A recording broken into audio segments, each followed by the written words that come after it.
Magandang gabi po mga kaibigan, kababayan at mga kapatid.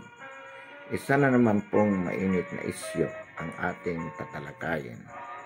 May kaugnayan pa rin dito sa digmaan na inilulunsad ng pamahalaan laban sa mga CPP, NPA, NDF. Kailan lamang po nabanggit natin na maaring ang Senado po ay maglabas ng isang resolusyon bilang resulta sa kanilang investigasyon kung saan sasabihin nila na walang sapat na ebidensya na magtuturo sa Makabayan Black Party List Representatives bilang kasapi ng New People's Army. Bakit natin nasabi yan? Sapagkat ayon nga po sa paraan ng pagtatanong ni Senator Lacson sa mga testigo, mga ex-rebel, ay tila naghahanap siya ng direktang linkage between the Makabayan Black Party List Representatives and the New People's Army, which evidence, as we have said, is somewhat impossible. Ngunit, mas nakakagulat po ang balita na ang sabi ni Senator Lacson, he is considering seriously to criminalize red tagging. Ano po ang ibig sabihin nito? Isusulong po ni Senator Lacson sa Senado ang pagpapasa ng batas na idideklarang krimen para sa sinuman ang magtuturo kanino man bilang membro, kasapi o kadre ng CPP, NPA, NDF. At ito din po ang nais ng Makabayan Black Representatives sa mababang kapulungan. Ang gawin pong krimen ang red tagging. Sa makatwid po,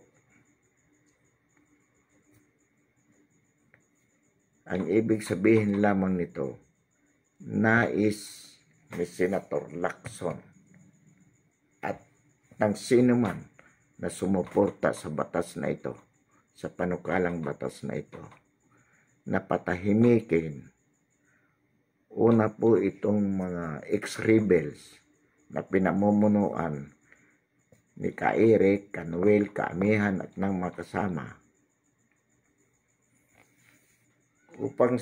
upang hindi na nila maituro ang mga tao na kilala nila na nasa pamahalaan.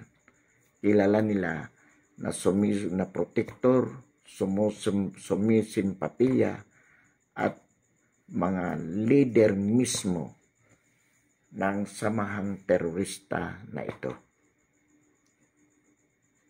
Yan po ang ibig sabihin niyan. Papakita lamang na mismong si Senator Lacson by that gesture is protecting the CPP, NPA, NDF. Bakit kailangan nilang gawing krimen ang pagtuturo sa mga taong ito, especially the Makabayan Black Party List Representatives, at sa sino mang tao na nasa pamahalaan, lalo na nakilala ng mga ex-rebel na ito na kanilang mga kasama sa nabanggit na kilusan. Ano ang kinatatakutan nila? Upang hindi sila ma-expose sa sambayanan ang kanilang tunay na kulay. Senator Lacson, wala ka rin palang pagkakaiba sa kanila. Isa ka rin palang protektor o baka naman isa ka na rin kasapi. Ang ibig po sabihin nito, even the military, it will be a crime for the military to tell to the public that Mr. A, B, and C, according to evidence that we have gathered, are protectors, members of the CPP and PNDF, which has been declared as a terrorist group. Yan po ang ibig ninyong sabihin. Krimen ang ipaalam sa publiko kung ano ang tunay na kulay ng mga taong ito. Bakit kayo natatakot? Sasabihin nyo na ang red tagging is a violation of human rights. When these people are actually members or protectors of the CPP and PE and DF, and when they are pinpointed as such, there is no violation of the human rights, because what they are doing is a crime. Now, if it is not true, then they can go to court, file a libel case against anyone who red tag them if it is not true. But to make a crime for these people to be pinpointed, as the President did, ginagago nyo na naman ang sambayan ng Pilipino. Ginagamit nyo ang posisyon ninyo para maproteksyonan ang kalaban ng Estado.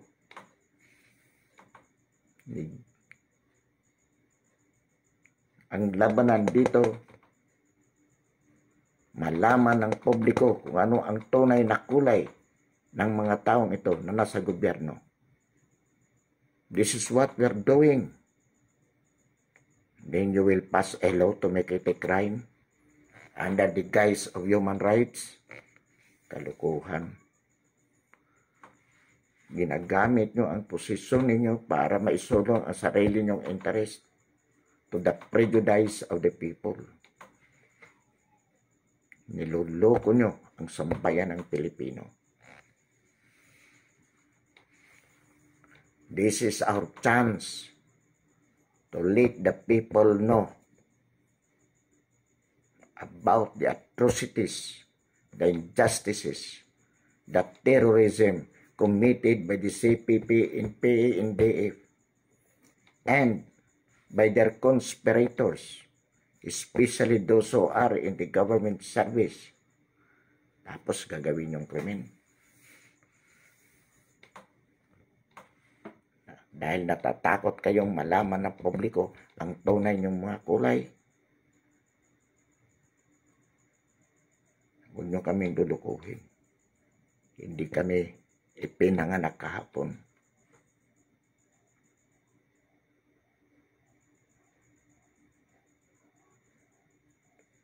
Kung hindi totoo na kayo ay mga protector ng CPP, NP, NDF, kung hindi totoo na kayo ay mga kasapi at kayo ay napagbibintangan lamang, declared in public, condemn this organization.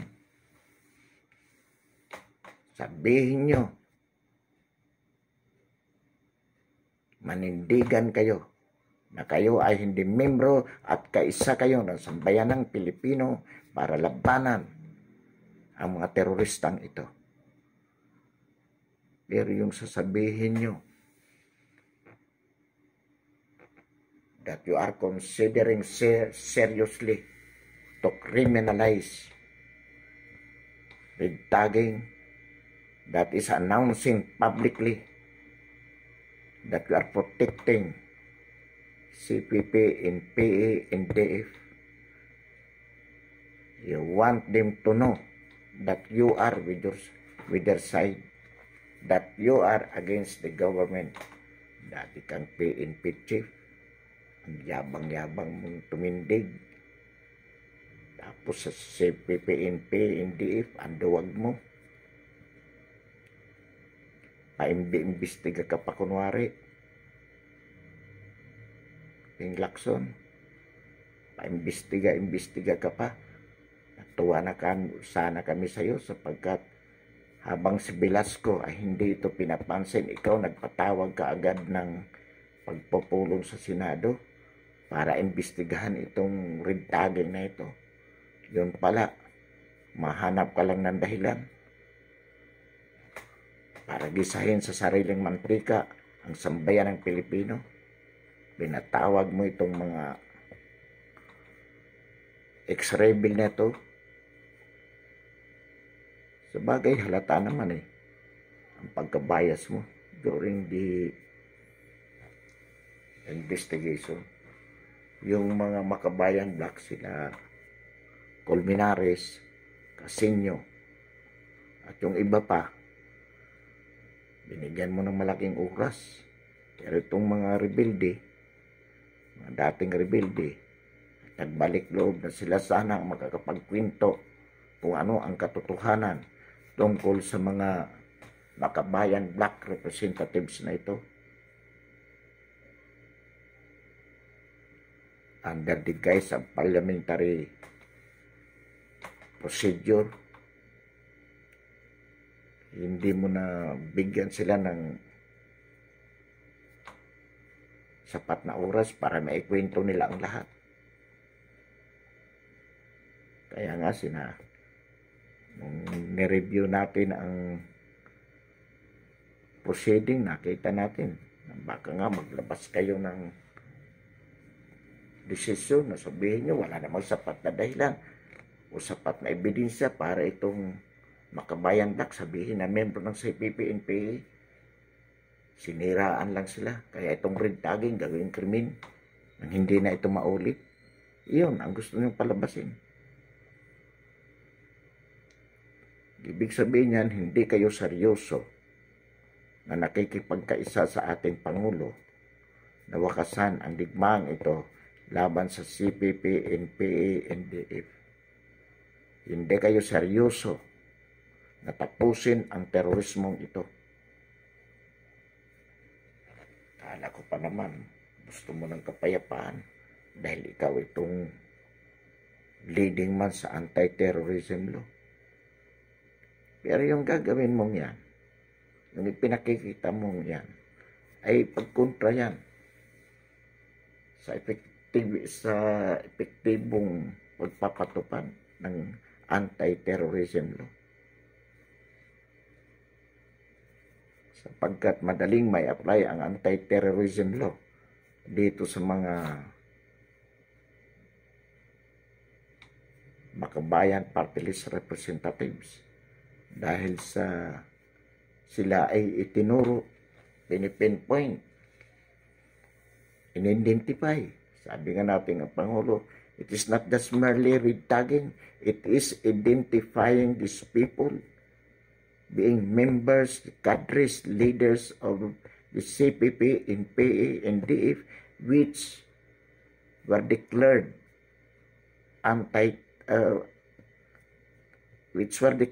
being a terrorist organizations. Kaya, kung totoong kayo, Senator Lacson, ikaw ay para sa kapayapaan. Pag-isipan nyo to. Sapagkat sa ngayon, it appears that you want to protect specifically these Makabayan Black Party List representatives. Instead of criminalizing red tagging, you should rather criminalize membership of the party list represented by this Makabayan Black, sapagkat based on evidence by way of personal knowledge of the witnesses, the ex-rebels, itong Makabayan Black Party List organizations ang conduit for manpower supply, financial supply, and everything, propaganda against the government in favor of the CPP, NPA, NDF. So dapat ito ang gawin yung kriminal. Hindi yung pagtuturo sa kanila bilang mga kadre, bilang membro, bilang kasapi, bilang protektor ng kalaban ng Estado. Yun ang dapat na gawing kriminal. Rather, we should make a crime for any state, universities, and colleges officials as well as faculty members who sympathize, who encourage, who allowed recruitment within the campuses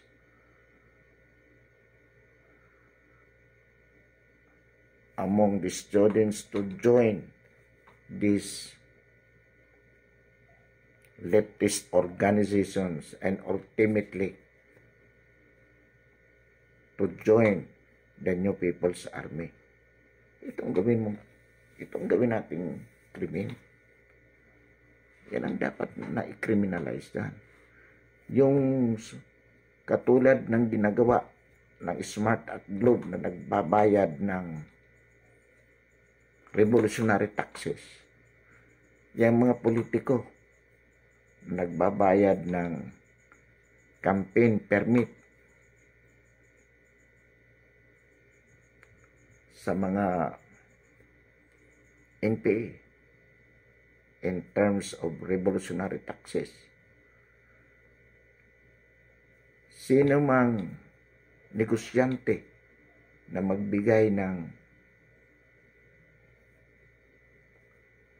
revolutionary taxes and for every citizen to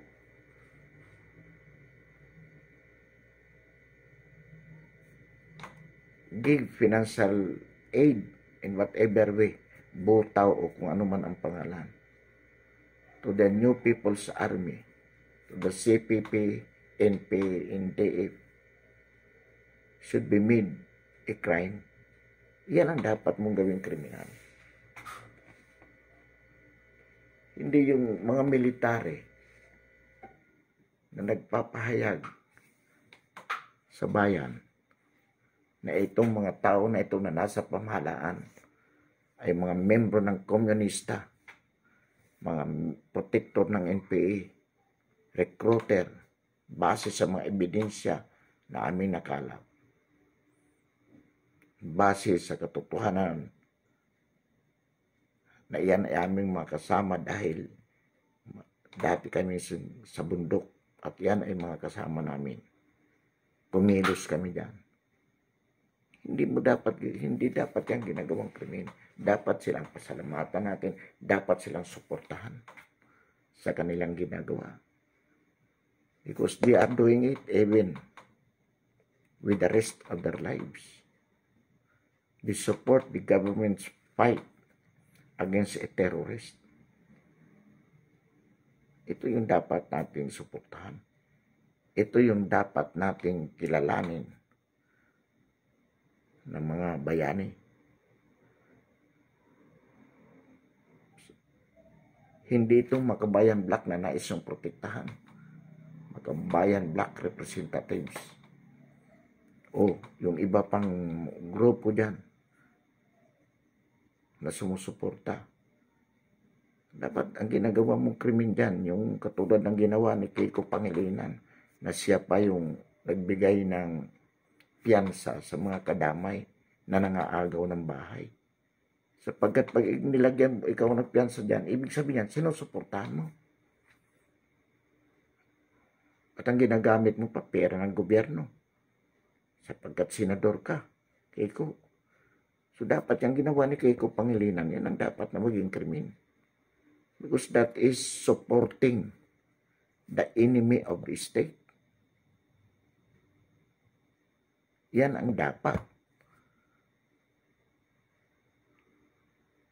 Senator Lacson, hindi yung sasabihin mo that you are seriously considering criminalizing the red tagging.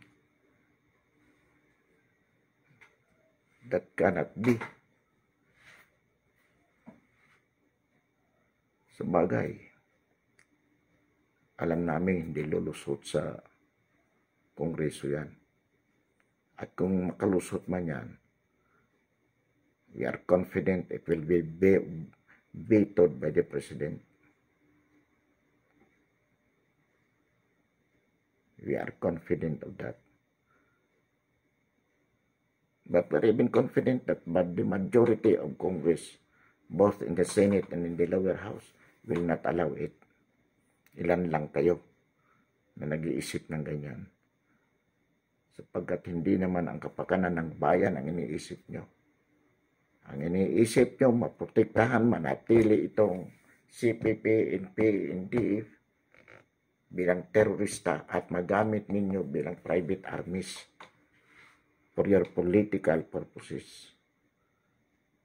Yan naman ang gusto nyo eh. Sapagkat ito naman ay talaga namang hindi na ito ideological. Hindi na ito para itong samahan na ito, hindi na ito para pabagsakin ng gobyerno. Ginagamit na lang ito hanap buhay. Ginagamit na lang ito ng mga goons, ng mga korap na politiko. Hanap buhay sa bahagi ng mga leader na yan, ng mga organisasyon na yan, para for them to commit robbery so that they can get huge money.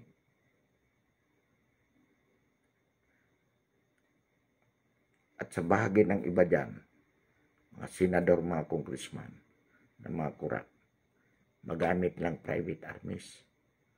At yan din naman ang interest ng ibang mga local chief executives. Kaya hindi sila kumikibo. Dahil for their convenience. Kaya ayaw maglagay ng tarpaulin.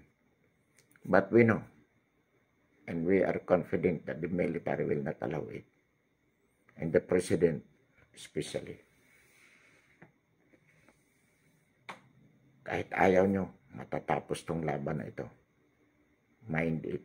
Bakit? Sapagkat hindi ninyo mapipigilan ang sambayan ng Pilipino para expose ito with the social media which is accessible to everyone. Hindi nyo na mapipigilan yung mga exposes na ganito. Kaya hindi kayo magtatagumpay. At lalo na po, naniniwala kami. We believe that there are a lot of members of the CPP, NPA, NDF who are seriously considering to surrender because they say good faith in the president, good faith in the military to help them. At hindi ito mapipigilan ng sino man yung pagsuko ng karamihang mga membro ng CPP, NP, NDF at sa kanilang pagsuko, makikipagtulungan sila with the government, with the military, with the people's group fighting against the atrocities, the injustices, and the terrorism activities, the terrorist activities of the CPP, NPA, NDF. Hindi po titigil ang marami.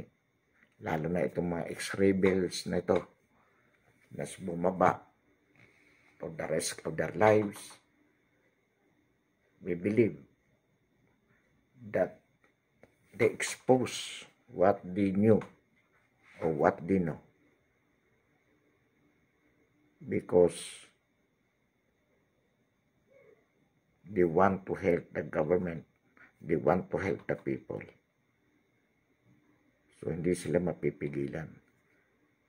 Kaya kahit anong gawin ninyo, ilan lang naman kayo, Senator Lacson. Pero sana, isipin mo kung ikaw ay totoong makabayan.